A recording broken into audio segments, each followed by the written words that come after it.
Olá, queridos, estamos aqui mais uma vez para falarmos um pouco da palavra de Deus, refletirmos um pouco sobre essa palavra tão maravilhosa, tão gostosa, que é a palavra de Deus em nossas vidas. Eu quero agradecer a todos que já se inscreveram no meu canal Palavra que Salva.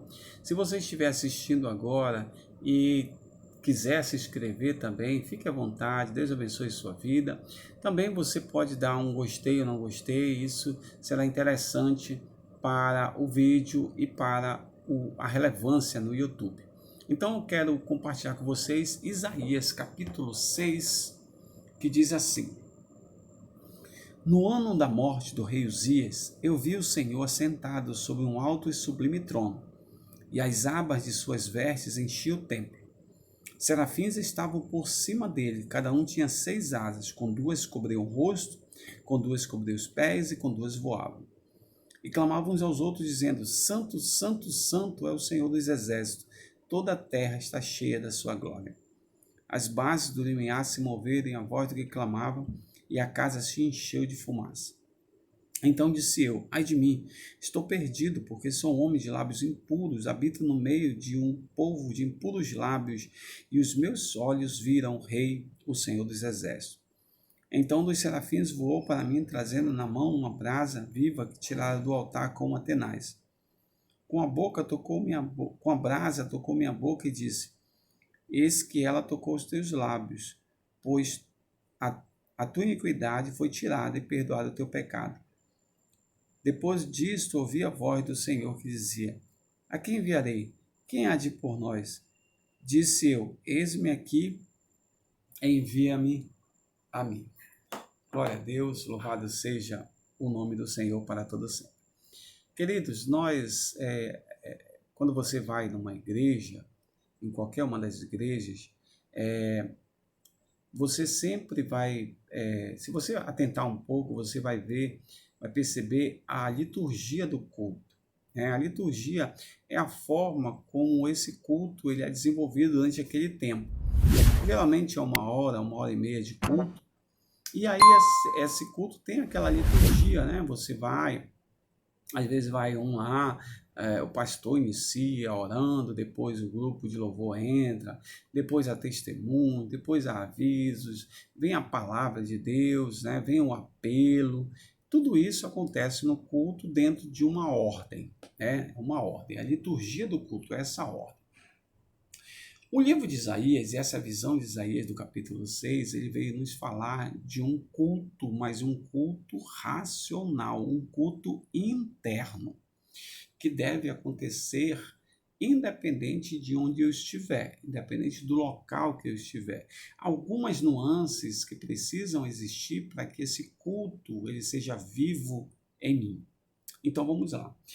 Ele diz aqui, começa dizendo que os serafins eles voavam, né? Em cima ali do templo, em cima do altar de Deus, eles voavam. Com 2 asas eles cobriam o rosto, com 2 asas eles cobriam os pés, e com 2 asas eles voavam. Então, assim, cobrir o rosto é a reverência àquele que é o nosso Deus. É saber que eu sirvo a um Deus e eu reverenciar no respeito, no compromisso, na ética, no comportamento, no falar, né?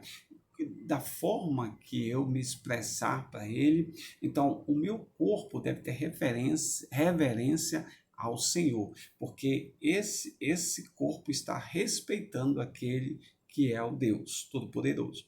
Os pés falam do caminhar, da santidade, né? Quando Moisés está diante de Deus e diz: tira a sandália dos teus pés, porque o lugar que tu estás é santo. Às vezes você vai numa igreja, né? Você tem que ter aquela reverência, a questão da santidade ali implícita. Só que quando eu falo desse culto interno, está falando de um culto meu, o meu andar diante de Deus. Eu tenho que ter reverência? Tenho, mas eu tenho que ter um andar diante de Deus. A Bíblia diz: lâmpada para os meus pés é a tua palavra e luz para o meu caminho. Então, os pés significam o andar na presença de Deus. Então, ele cobriu o rosto, cobriu os pés e voava. O voar significa o serviço, ou seja, eu eu tenho a reverência, eu ando na presença de Deus, mas eu também tenho que servir a Deus. Praticar a mordomia cristã, ou seja, não é ficar parado e só isso é o suficiente, mas eu tenho que prestar o meu serviço a Deus na casa do Senhor, para com os outros, para o próximo, as pessoas que estão ao meu redor, para mim mesmo, prestar um serviço para que o reino de Deus ele seja expandido. Então, eu tenho que dar o meu serviço, eu tenho que praticar a mordomia, né? A mordomia, ela consiste naqueles bens que foi dado para você, né, administrar até que ele retorne. Então, eu sou mordomo, aliás, nós somos mordomos do Senhor, e estamos administrando o bem que não é nosso, né? Então, depois diz assim, e os serafins clamavam uns aos outros, dizendo: Santo, Santo, Santo é o Senhor dos exércitos, toda a terra está cheia da sua glória. O louvor, amados, o nosso louvor, o louvor da nossa alma. Tá certo que o louvor na igreja é bom, é ótimo, não podemos desperdiçar, né? Não podemos perder esse momento, porque o louvor é muito bom. Mas a minha alma também tem que louvar, o meu ser tem que louvar a Deus. O louvor ele não vem de fora para dentro, ele vem de dentro, ele sai de dentro para fora. E a Bíblia nos diz que Deus habita nos louvores. Então, quando eu louvo ao Senhor, olha, eu estou reverenciando, meus pés estão andando, né, proclamando, andando, meu caminhar, minha conduta, meu comportamento, meu serviço diante de Deus, e aí eu louvando ao Senhor. Sabe o que acontece, meus amados? Quando os anjos, os serafins louvavam, as bases do templo, ela tremeu e a casa se encheu de fumaça. Então, assim, quando a gente está louvando, né, nós estamos no compromisso, no respeito, na reverência, no serviço, no andar com Cristo. O Espírito Santo habita, vem sobre nós de uma forma maravilhosa. É a nossa alma que está louvando ao Senhor, é o nosso ser que está clamando ao Senhor, né? E Deus habita no louvor, nosso louvor, no louvor da nossa alma. Ele responde, né? Glória a Deus por isso. E depois assim, ai de mim, porque estou perdido. Isaías fala, ai de mim, porque estou perdido. Então, existe um momento na minha liturgia interna que eu tenho que olhar para mim e dizer assim, poxa, eu fiz algumas coisas erradas. Eu pequei contra o Senhor. Eu transgredi a lei de Deus, mas eu quero, nesse momento, me arrependo de tudo que eu fiz. E a Bíblia diz que aquele que confessa e deixa, né? Aquele que transgride nunca prospera, mas aquele que confessa e deixa alcança misericórdia.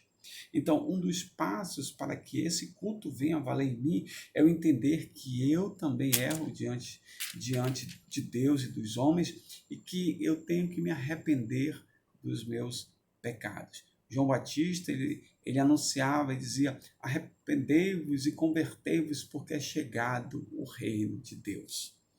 E olha, amados, a Bíblia diz que um coração contrito, um espírito quebrantado movem a mão de Deus. Sabe por quê? Porque ele naquele momento em que eu estava em reverência, com os pés andando na presença de Deus, servindo ao Senhor, louvando a Deus e mostrando a Deus o meu arrependimento pela minha má conduta diante dele, sabe o que acontece?